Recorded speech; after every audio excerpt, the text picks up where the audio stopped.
Neste período que estamos vivendo no nosso país, e na Europa e no mundo em geral, tão coberto por essa palavra tão banalizada, crise, mas parece que na realidade estamos vivendo em crise e com frequência em reuniões que fazemos a Comissão de Justiça e Paz, ao estudar vários assuntos que às vezes nos preocupam dentro do âmbito das tarefas, digamos, da nossa Comissão, muitas vezes por nós a perguntar: e os cristãos? Afinal de contas, como é que se diluíram de uma maneira tão fácil no meio de toda esta problemática que nos levou a uma situação em que estamos? E esta palavra também entra, ou penetra propriamente a Igreja no seu conjunto, a Igreja instituição e a Igreja como povo de Deus. E por isso resolvemos aproveitar os 50 anos do Concílio Vaticano II, que seria e foi em certa medida, mas não foi o suficiente, uma aragem fresca, como alguém chamou, na vida da nossa Igreja. Como faz 50 anos, resolvemos não deixar em branco esta data e fazer uma série de palestras. E escolhemos, digamos, como motivação, além do aniversário do Concílio, escolhemos a Igreja no mundo deste tempo, a Gaudium et Spes. Durante tanto tempo, nesse período, para quem é mais velho, aparecia de quando em quando, pouco, nos nossos jornais, por causa da censura, falava-se muito do esquema 13, do famoso esquema 13, andavam reuniões e reuniões e reuniões e documentos e emendas, etc. E realmente acabou por sair a Constituição Pastoral Gaudium et Spes, a Igreja no mundo deste tempo. E como tantas vezes nos interrogamos, e os cristãos, pareceu-nos que seria realmente pegar aqui em alguns dos capítulos ou dos temas preferenciais deste documento para servir realmente de reflexão sobre a sociedade em que vivemos e a Igreja que somos. A primeira reunião foi a doutora Manuela Silva, que cá veio, faz 15 dias, faz hoje 15 dias, e hoje temos o Frei Bento Domingos, que julgo não precisar de grande apresentação, mas ali o nosso secretário vai dizer umas palavrinhas, porque queremos respeitar um bocadinho o protocolo e, portanto, apresentar o palestrante. Quem lê o público, leu todos os domingos, quem vai à net muitas vezes o encontra, livros também tem publicado, etc. Portanto, é uma pessoa que até na televisão nos tem policiado com as suas opiniões. Gosto de estar aqui convosco. Agora, há algo que eu queria dizer, porque em relação ao Vaticano II, agora, quando fez 50 anos, ninguém se mexia. Foi um movimento chamado internacional Nós Somos Igreja, que começou, foi as primeiras reuniões que agora nos 50 anos se fizeram, que divulgou documentos, tudo isto, porque o Episcopado agora depois também aderiu, e agora começa a haver muitas iniciativas, e eu fico muito contente também por aqui a Comissão de Justiça e Paz se debruçar sobre os documentos. Eu queria duas notas apenas. A primeira, em relação ao Vaticano II, tem a ver com o seguinte. Eu entrei nos dominicanos, eu nasci em 34, 1934 e entrei nos dominicanos em 1953. E quando entrei, havia uma grande ebulição na igreja. Era o tempo da proibição dos padres operários e era um movimento enorme que havia dentro do catolicismo, mas também mesmo cá em Portugal. As coisas começavam a agitar-se, não é? Era o Congresso da JOC, o Congresso da AJUC, depois as intervenções que já vinham de trás com o Abel Varzinho, mas foi uma altura em que o Papa Pio XII, que abriu numas determinadas zonas, por exemplo, que tinham sido muito proibidas na Igreja e muito condenadas, que eram os estudos bíblicos. A Escola Bíblica de Jerusalém sofreu muito para se poder implantar, e foi o padre Marie-Joseph Lagrange que morreu sem ter visto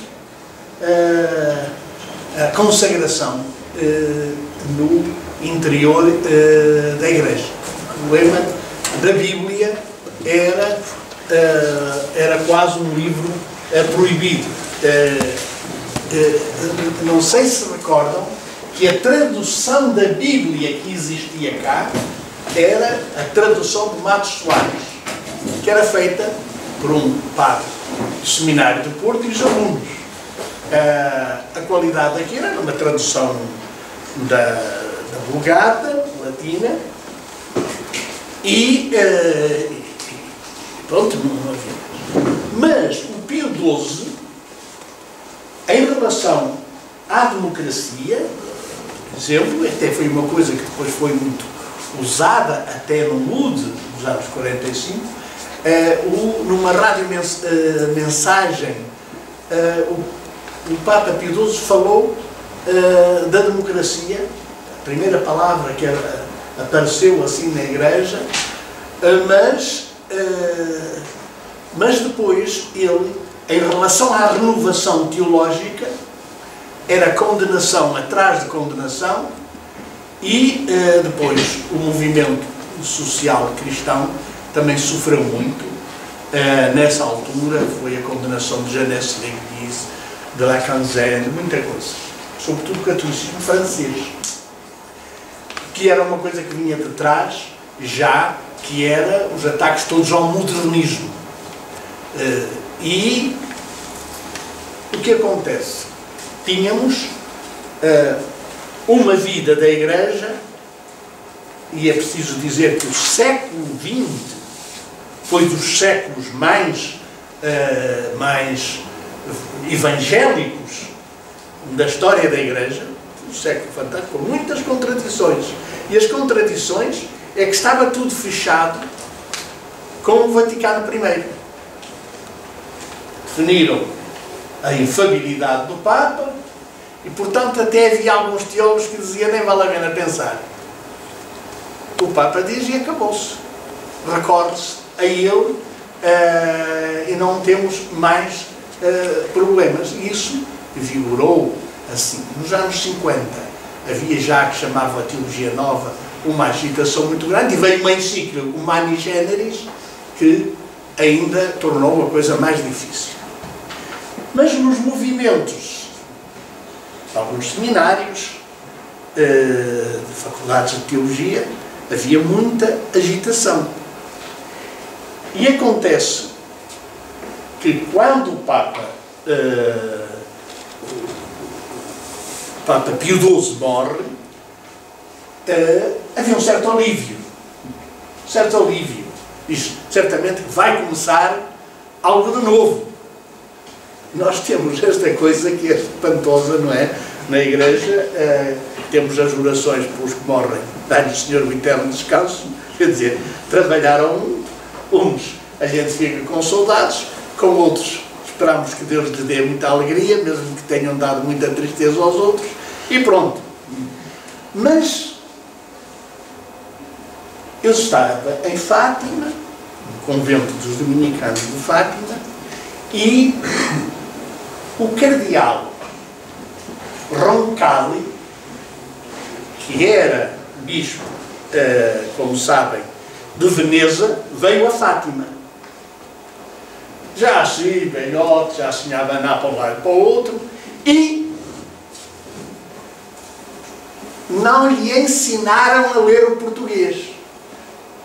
E fez uma coisa que tinha escrita, e leu-a, e passou o tempo todo a dizer: Sagrado Coracal de Maria. E aquilo era sempre. Quando vem a notícia que foi ele que foi eleito Papa, digo: ai, minha vida, tínhamos aquele carca que era o Pio XII e agora vem este, meu Deus, já velhote, isto vai ser uma desgraça. E recordo que eu fui encontrei no comboio um padre que era de Vila Real, o padre Vilela, que já morreu, que era um bom patrólogo, mas ele ia para o bíblico. Nós, a gente encontrou-se no comboio, isto era creio eu que era em 57, 58 já. Íamos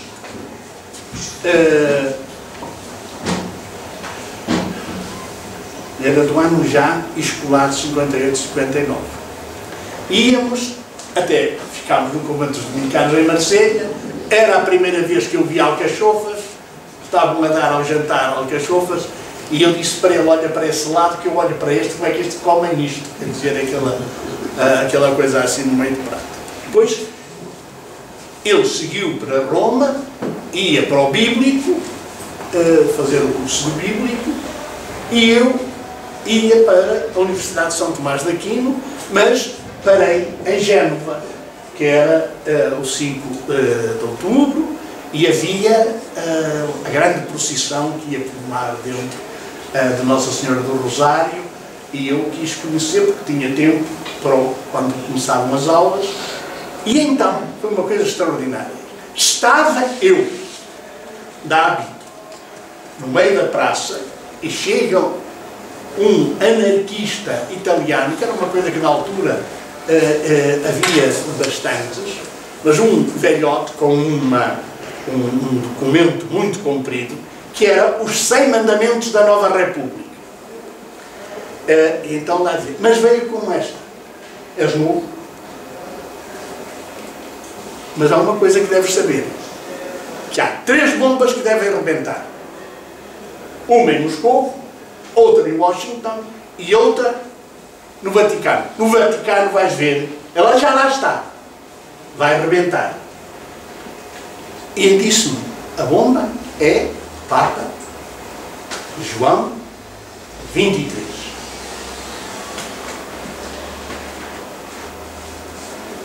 Vocês sabem a seguir qual é a história.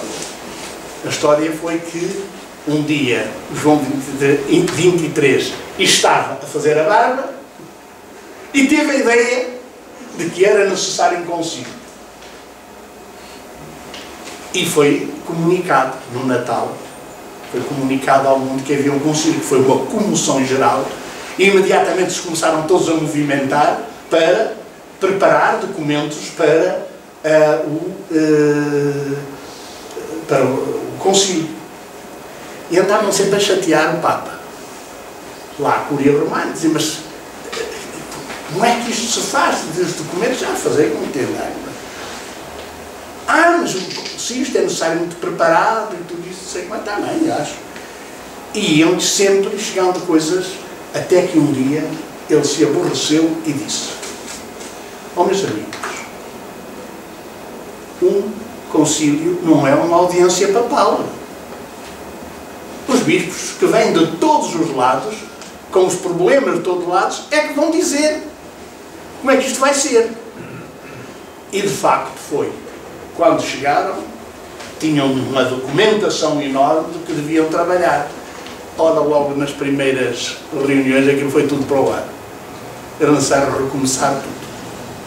E em relação, até hoje estive a fazer um bocadinho a história, que não vou aqui repetir, a história de como é que se chegou ao documento Gaudium et Spes sobre a Igreja no mundo atual. Embora logo no começo, e um que desempatou a discussão depois no final, o padre dominicano Marie-Dominique Chenu, que era um homem dos estudos medievais, mas que ao mesmo tempo era o que ajudava os assistentes da Ação Católica em França, sob o ponto de vista teológico, e que fez uma coisa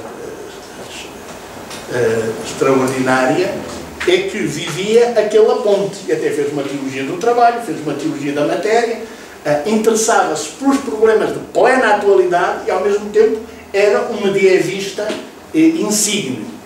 E a primeira coisa andou a reunir pessoas, ele tinha tido um livro em 1940 e ele soube-o pela rádio, durante a guerra, que lhe tinham posto um livro, Le Souchoir une école de théologie, no Index. Quer dizer, quem o lesse cometia um pecado mortal.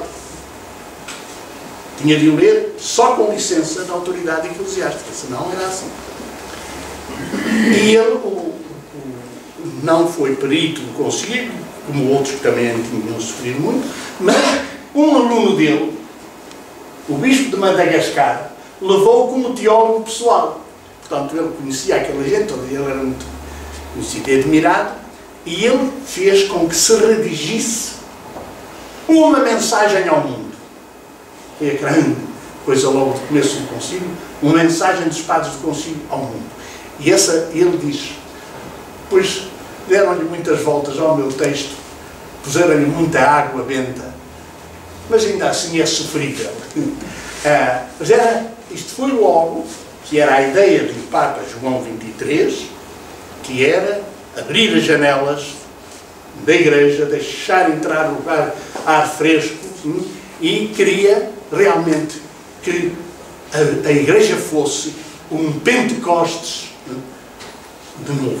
Quer dizer, que estivesse aberta a todos os povos, a todos os nós no próximo domingo, é isso que nós vamos celebrar.